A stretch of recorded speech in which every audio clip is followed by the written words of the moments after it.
تفسیر القرآن آج کا سبق سورہ آل عمران آیت نمبر 132 اور 133۔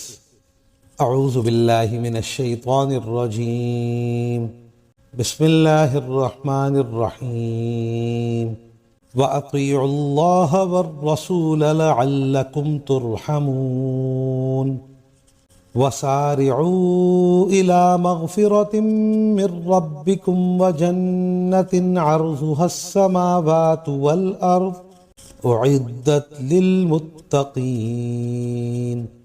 ترجمہ: اور اللہ اور رسول کی بات مانو تاکہ تم سے رحمت کا برتاؤ کیا جائے، اور اپنے رب کی طرف سے مغفرت اور وہ جنت حاصل کرنے کے لیے ایک دوسرے سے بڑھ کر تیزی دکھاؤ، جس کی چوڑائی اتنی ہے کہ اس میں تمام آسمان اور زمین سما جائیں۔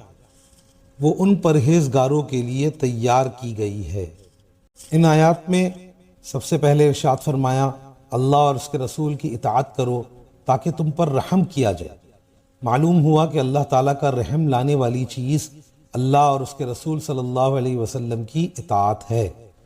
پھر ارشاد فرمایا وَسَارِعُوا إِلَى مَغْفِرَةٍ مِّن رَّبِّكُمْ، کہ اپنے رب کی مغفرت کی طرف اور جنت کی طرف جلدی جلدی آگے بڑھو۔ مسارعت اور مقابلے کی چیز مغفرت اور جنت ہے۔ اعمال صالحہ میں ایک دوسرے سے آگے بڑھنے کی کوشش کرے۔ ساتھ ہی جنت کی وسعت کا تذکرہ فرمایا کہ اس جنت کا چوڑاؤ ایسا ہے جیسے تمام آسمانوں اور زمینوں کی وسعت ہے۔ انسانوں کی نظر کے سامنے چونکہ آسمان اور زمین ہی طول و عرض کے اعتبار سے سب سے بڑی چیزیں ہیں، اس لیے جنت کی وسعت بتانے کے لیے تقریب الی الفہم کے طور پر یہ ارشاد فرمایا کہ جنت کی چوڑائی ایسی ہے جیسے آسمانوں اور زمینوں کی چوڑائی ہے۔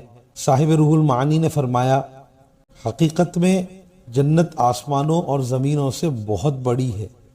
حدیث شریف میں ہے سب سے آخری جنتی کو جنت میں اتنی بڑی جگہ ملے گی جیسی یہ دنیا ہے، اور اس جیسی 10 گنا اور مزید ملے گی۔ وآخر دعوانا ان الحمد للہ رب العالمین۔